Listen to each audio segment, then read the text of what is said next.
All right, folks, good afternoon. I hope everybody's well. We are just about halfway through, or I think we are halfway through October, and coming up on next major benchmark, which is parent-teacher conferences, which I'm going to put some information out for you guys next week. Hopefully that is usable. And then we're also going to target, I think, between next week and the following, another quick meet.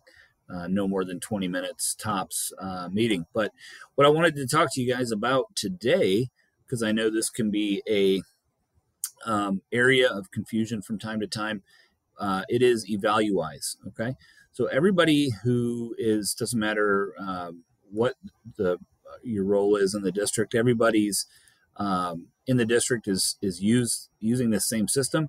The only thing that you guys will notice is that the first, on the pathway to tenure, there will be two observations that are formal and one observation that's informal for the year. And I'm sure that's been beat to death. Everyone's heard that 100 times. And in the district, the language, or if you've been in another district, but in our district, the language is typically, are you on cycle or off cycle? On cycle meaning you are going to have your formal and informal, and off cycle means as long as you do fine on that, then you, after tenure, you won't be observed for a couple of years.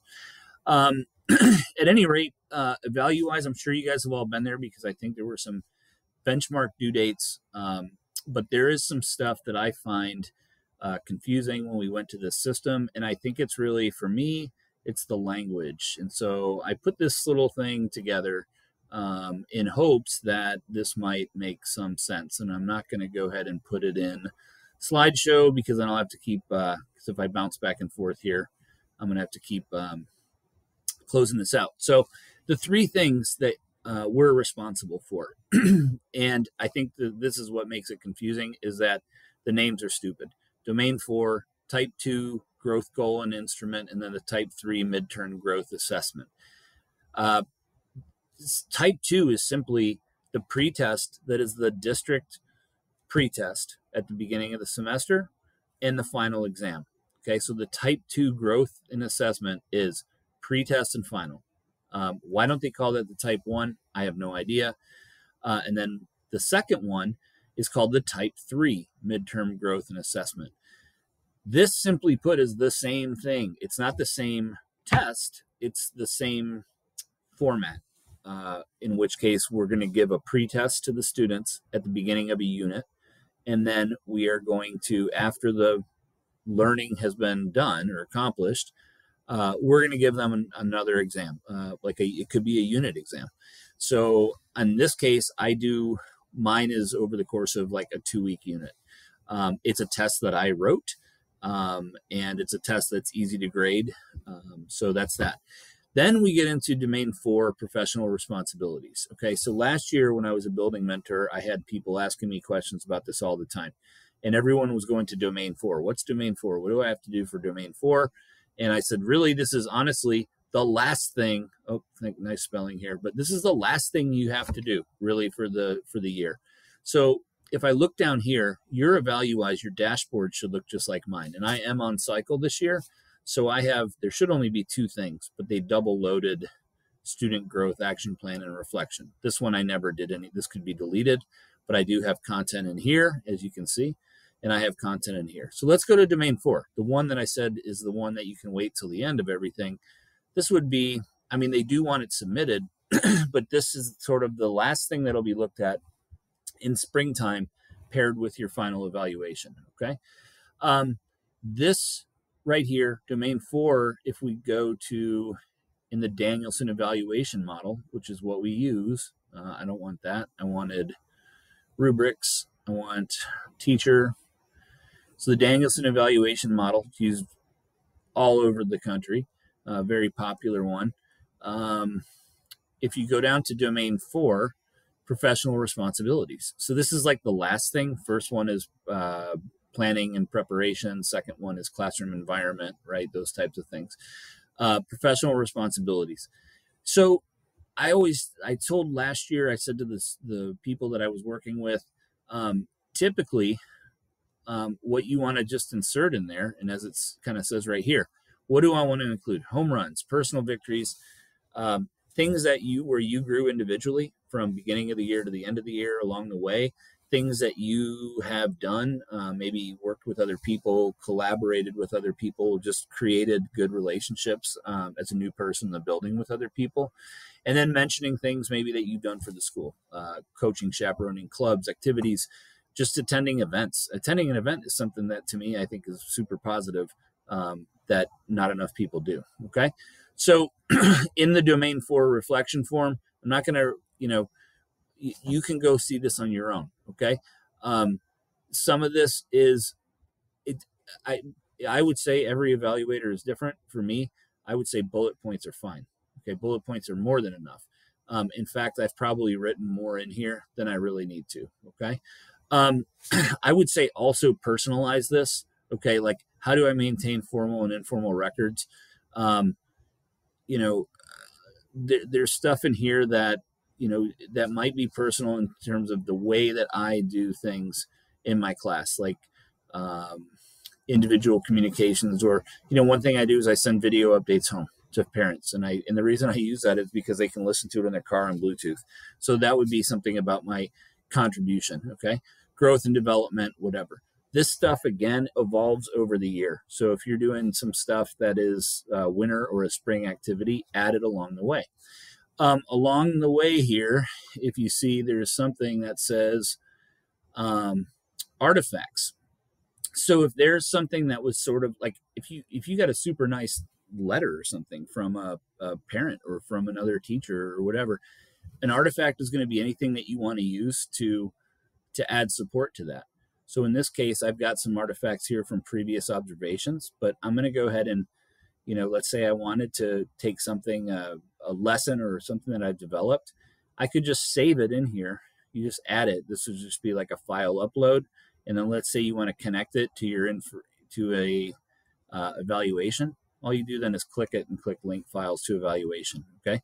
That way, before your administrator does your final evaluation, they can look and they can say, wow, some of the things that I may have talked about in terms of my domain 4, I spoke something, I said something about whatever it was. This is now there's proof in the pudding. There's evidence of it. Okay, so I think the artifacts are good.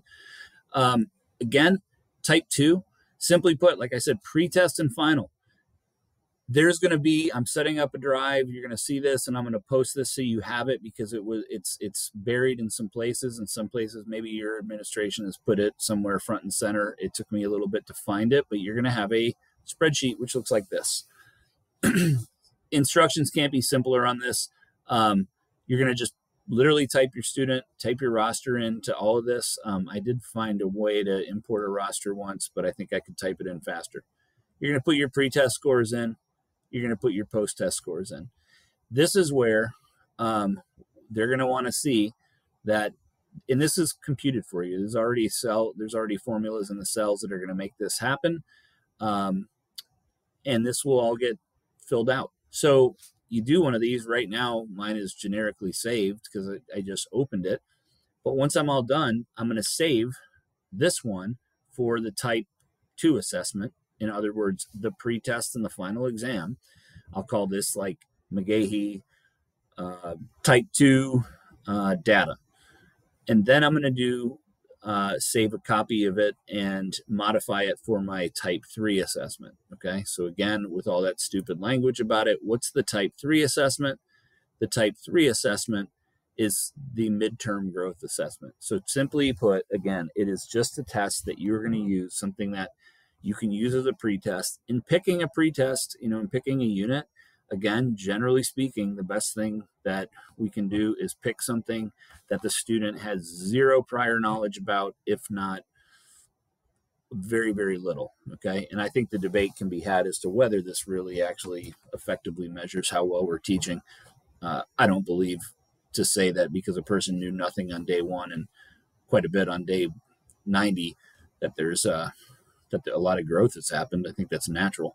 But anyways, with that, if it can be an objective assessment, that's going to be a little easier on you for the grading purposes. If it's not an objective, like I said, use a rubric, something that, like in mine, it's a performance task. It's a drawing, so I have to be able to look at that and say, okay, this is exactly the way it's supposed to be, or any kind of point deductions are in a non-subjective way. Okay, and then one thing I did put here, and you're going to save that as an artifact. So that's going to be uploaded right to Evaluise when I'm all said and done.